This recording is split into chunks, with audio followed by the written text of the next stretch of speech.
दोस्तों, आप लोग पिछले वीडियो में यानी अम्ल भस्म एवं लवण के जो पिछले वीडियो को आपने देखा था, उस पिछले वीडियो में मैंने अम्ल और भस्म की शक्ति से रिलेटेड प्रबल अम्ल, प्रबल भस्म, दुर्बल अम्ल और दुर्बल भस्म को मैंने आप लोगों को समझाया था।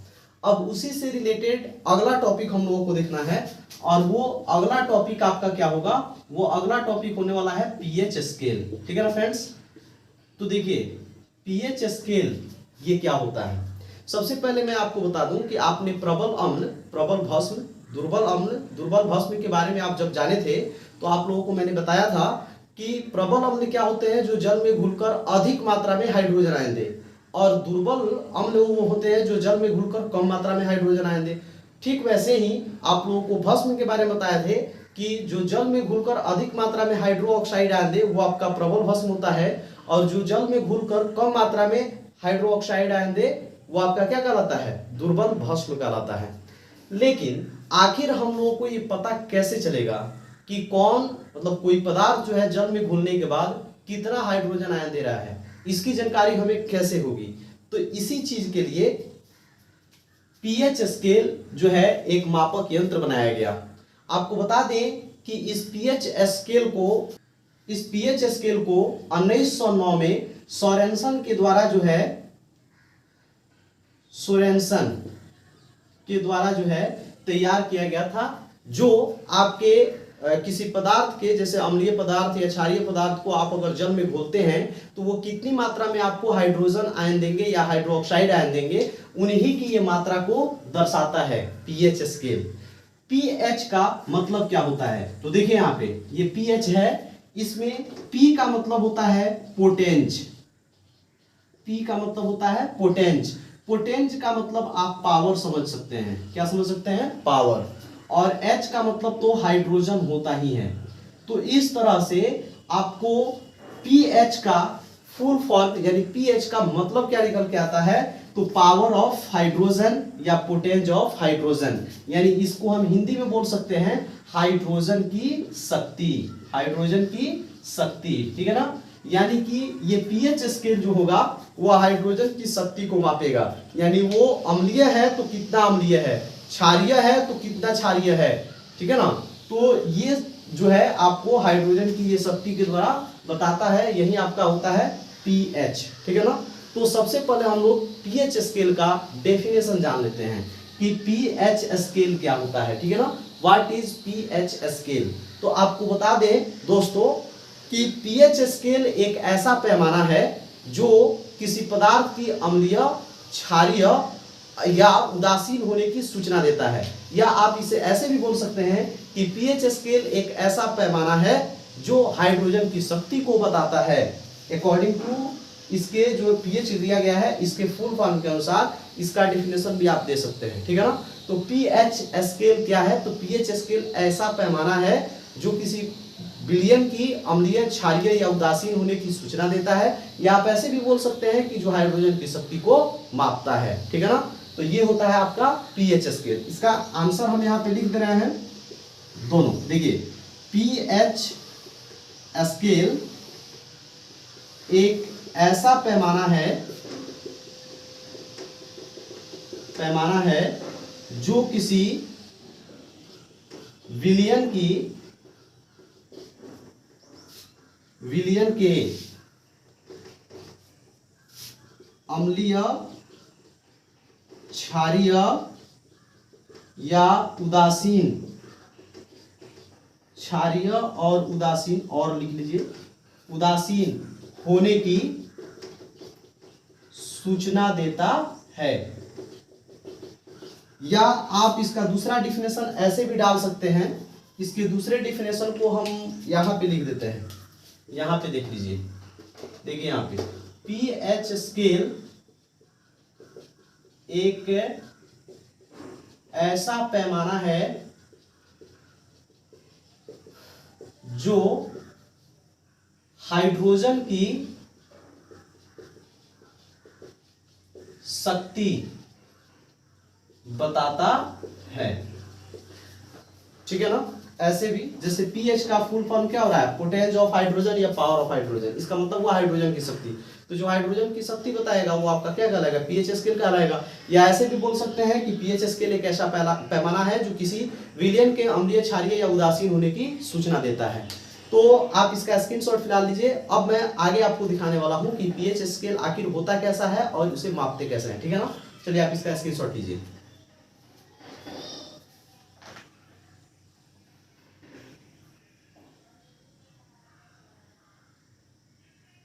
चलिए, तो ये है हम लोगों का पीएच स्केल, ठीक है ना, पीएच स्केल।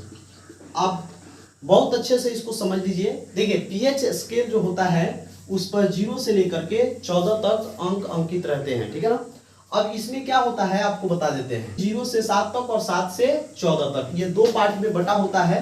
आपको बता दें कि 7 से अगर कम हो जाता है, अगर किसी विलयन का पीएच मान 7 से कम होता है, यानी 7 से नीचे की तरफ आता है, तो वो आपका अम्लीय होता है, ठीक है ना, यानी एसिड होता है। अगर किसी विलयन का पीएच मान 7 से अधिक होता है तो वो आपका क्षारीय हो जाता है।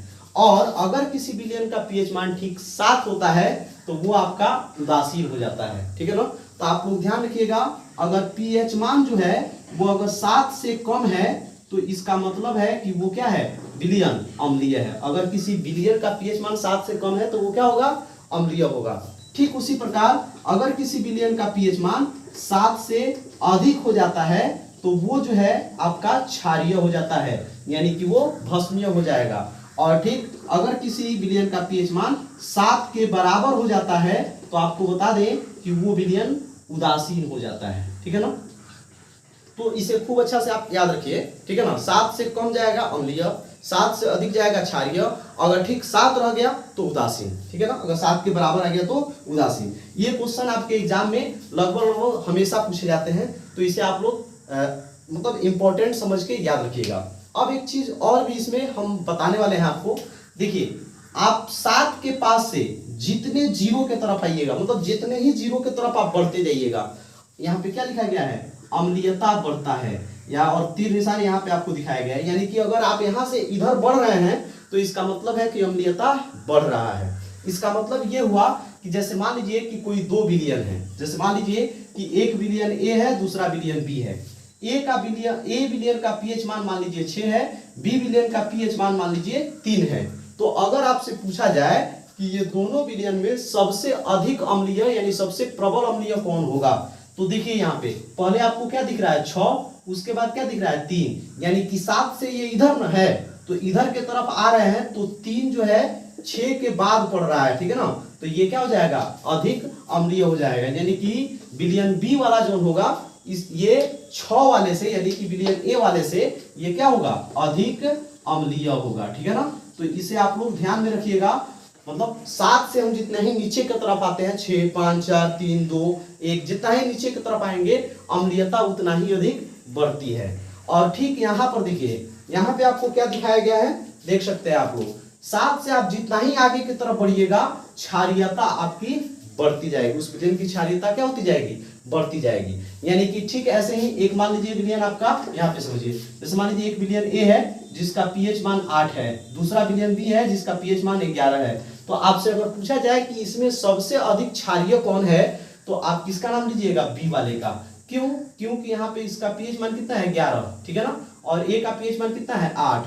तो 8 और 11 में क्या आपको दिख रहा है कि पहले 8 आ रहा है उसके बाद 11, यानी कि इस लाइन को अगर पकड़ के चले तो पहले कौन मिलेगा, 8, और उसके बाद क्या मिलेगा, 11। तो जो बाद में मिल रहा है उधर वो आपका क्या हो जाएगा, अधिक क्षारीय, ठीक है ना।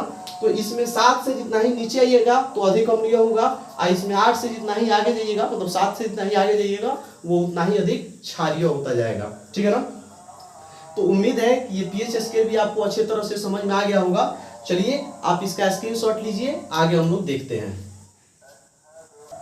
चलिए दोस्तों, तो हम लोग का अगला टॉपिक है दैनिक जीवन में पीएच का महत्व, यानी हमारे दैनिक जीवन में पीएच का क्या महत्व है, इसी चीज को जानने वाले हैं।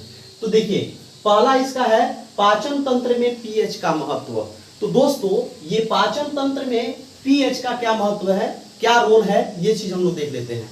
देखिए आप लोगों को पता है कि हम जो खाना खाते हैं वो हमारे ग्रास नली के माध्यम से आमाशय में जाता है, और आमाशय में जाता है तो आमाशय में एक अम्ल निकलता है, उस अम्ल का नाम है हाइड्रोक्लोरिक अम्ल यानी HCl।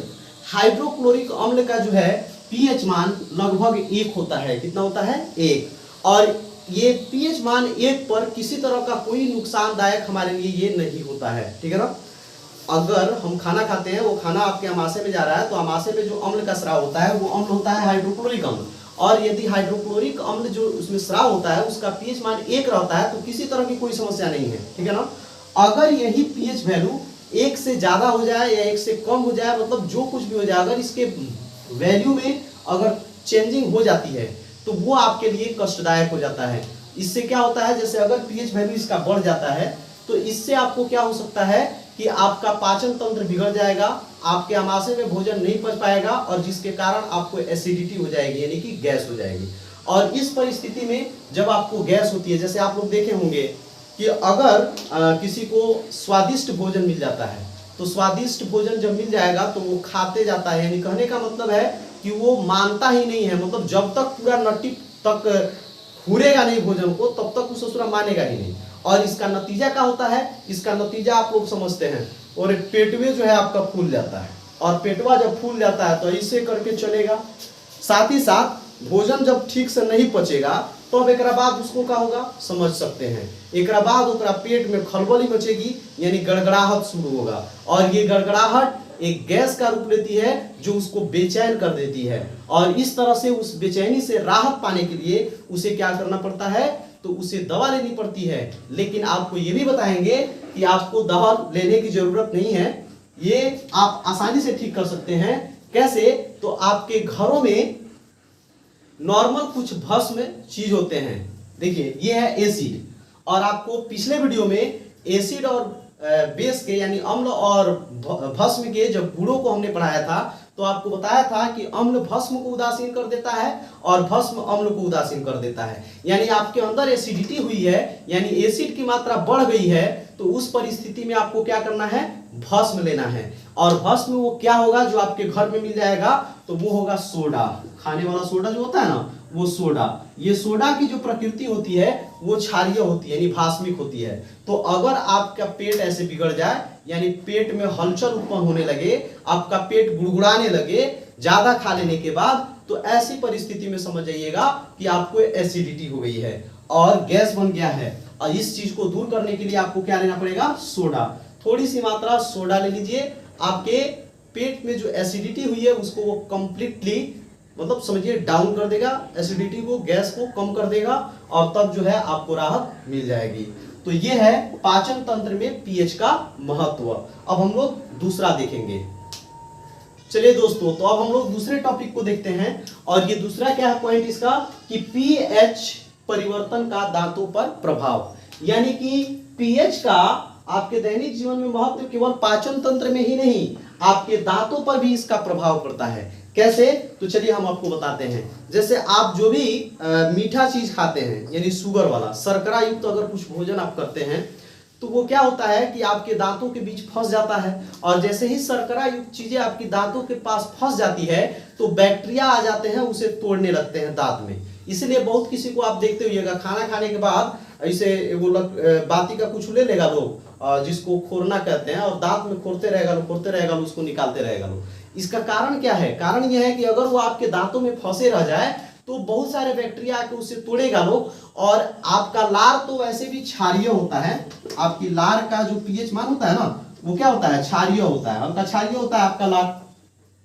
तो ऐसे अगर एसिड आपके, जैसे आप शर्करा युक्त भोजन करते हैं, बैक्टीरिया आके बैठता है लोग, तो आपके मुंह का पीएच मान जो है बदल देता है लोग। देखिए आपके मुंह का पीएच मान जो होता है 5.5 होता है, यानी कि हल्का अम्लीय होता है। लेकिन जब वो बैक्टीरिया, जैसे लार जो है आपका क्षारीय है, आपके मुंह का पीएच मान क्या होता है 5.5, तो लार जो रहता है ना वो ऊपर से आपके मुंह गुआ में थोड़ा बहुत अम्लीयता को नष्ट करते रहता है। लेकिन दांतों के बीच अगर खाना जो है फंस जाए और उसमें बैक्टीरिया जाके उसे मारने लगे तो वो और अधिक अम्लीय हो जाता है, तो लार से उसमें काम नहीं हो पाता है, यानी लार उसको कंट्रोल नहीं कर पाता है। तो जब उस पे लार कंट्रोल नहीं कर पाता है तो हमें ब्रश करने की जरूरत पड़ती है, क्योंकि हम लोग ब्रश करते वक्त जिस टूथपेस्ट का इस्तेमाल करते हैं, ठीक है ना, जिस टूथपेस्ट का हम लोग इस्तेमाल करते हैं, वो टूथपेस्ट की प्रकृति भी क्या होती है, क्षारीय होती है।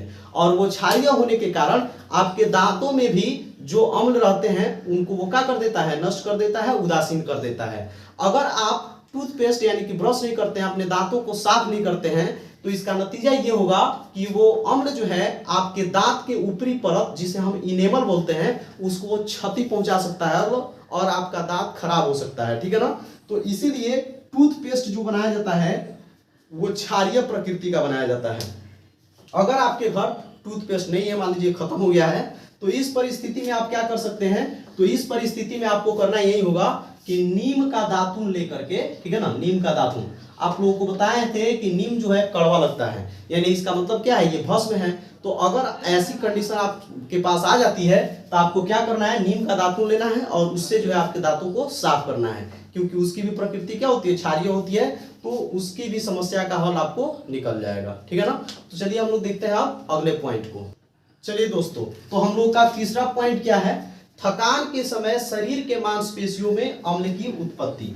अब ये कैसे होता है, जैसे आप कभी दौड़ते होंगे, खेलते होंगे, कूदते होंगे, खास करके बच्चे लोग ऐसा करते ही हैं, साथ ही साथ कभी कभी आप ज्यादा मेहनत भी कर देते होंगे, तो इस परिस्थिति में आपका क्या होता है, पूरा शरीर दर्द करने लगता है।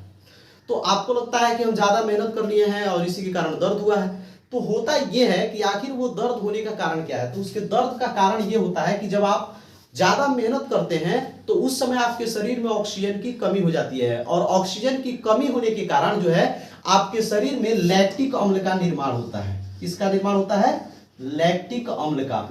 और लैक्टिक अम्ल का निर्माण होने के कारण आपके मांसपेशियों में जो है दर्द यानी ऐंठन जो है शुरू हो जाता है। ठीक है ना। तो इसमें भी आपके पीएच का क्या है, महत्व है, क्योंकि लैक्टिक अम्ल एक अम्ल है जिसका पीएच मान 7 से कम होगा, और ऐसी परिस्थिति में भी आपको ठीक वही उपाय करना है जो इधर करते आ रहे हैं। बाकी आप समझ रहे हैं, जब भी अम्ल की स्थिति हो तो क्षार की जरूरत आपको पड़ती है, यानी कि भस्म की जरूरत पड़ती है। ठीक है ना।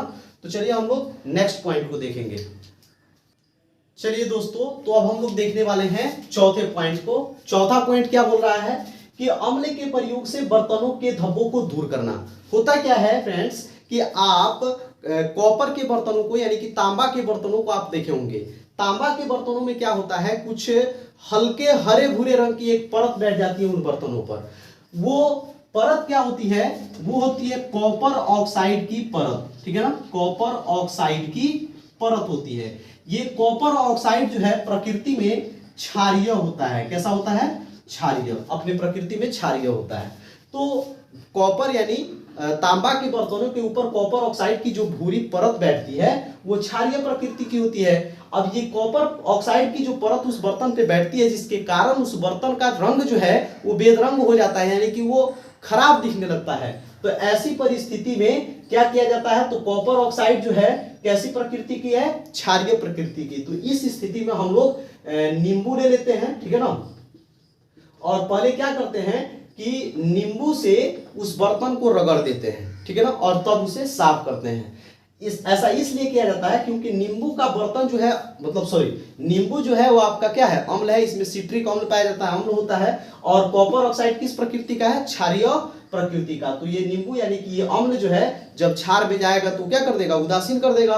तो इस तरह से नींबू से धो बर्तन को जब साफ किया जाता है तो बर्तन में ऑटोमेटिक चमक आ जाती है। ठीक है ना। तो चलिए नेक्स्ट पॉइंट को हम लोग देखते हैं। चलिए दोस्तों, तो नेक्स्ट पॉइंट है मिट्टी का पीएच मान।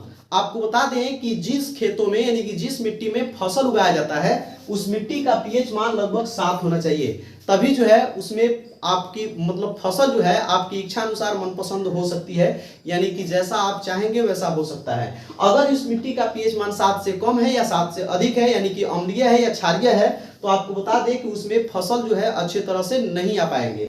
जिस मिट्टी में हम लोग फसल उगाते हैं उस मिट्टी का पीएच मान क्या होता है, 7। अगर उस मिट्टी का पीएच मान 7 से अधिक है या 7 से कम है तो उसमें फसल जो है अच्छे तरह से नहीं आ पाएंगे। तो इस कंडीशन में आपको बता दें कि अगर आपकी मिट्टी का पीएच मान अम्लीय हो जाता है यानी कि 7 से कम हो जाता है, तब आपको क्या करना पड़ेगा, तब आपको जो है इस अम्लीयता को यानी कि मिट्टी जो अम्लीय हो गई है इसे खत्म करने के लिए यानी कि अम्लीयता दूर करने के लिए हमें क्षारीय जो है चीजों का इस्तेमाल करना पड़ेगा। तो क्षारीय कौन सी चीजें हो सकती है, तो वो आपका हो सकता है जैसे कली चूना हो गया।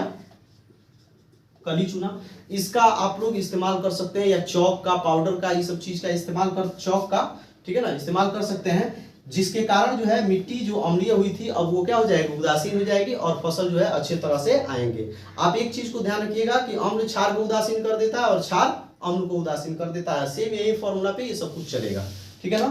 तो इस टॉपिक में बस इतना ही, मिलते हैं हम लोग अगले वीडियो में। अगर ये वीडियो आपको पसंद आई हो तो लाइक कीजिएगा, शेयर कीजिएगा, और अगर चैनल पे नए हो तो सब्सक्राइब कीजिएगा।